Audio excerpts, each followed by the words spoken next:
بسم اللہ الرحمن الرحیم۔ صحیح مسلم کی حدیث شریف نمبر 50-55 میں ہے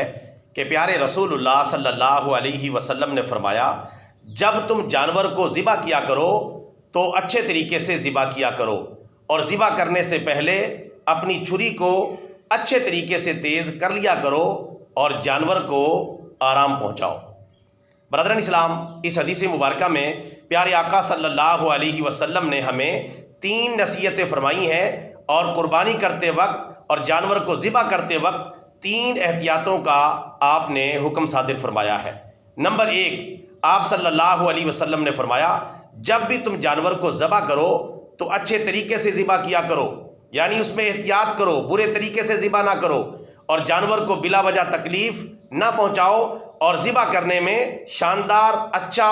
بہتر اور آرام دہ طریقہ اختیار کرو۔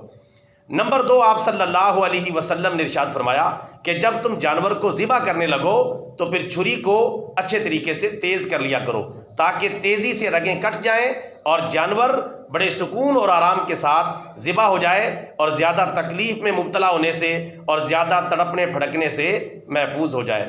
اور تیسری بات آپ صلی اللہ علیہ وسلم نے فرمائی کہ جانور کو آرام پہنچایا کرو، یعنی جو جانور تم اللہ کے راستے میں ذبح کرنے لگے ہو اس کو آرام پہنچاؤ، یعنی بڑے ہی اچھے طریقے سے اسے قربانی کے لیے لٹاؤ، قابو میں لاؤ، اور اچھے طریقے سے آرام کے ساتھ اس کا ذبح جو ہے اسے شروع کرو، اور بڑے آرام کے ساتھ جانور کو ذبح کیا کرو، اور اسے کسی قسم کی کوئی تکلیف نہ پہنچایا کرو۔ لہٰذا جب بھی ہم جانور ذبح کریں تو ان 3 احتیاطوں کا خیال ضرور رکھیں۔ جزاک اللہ خیرا۔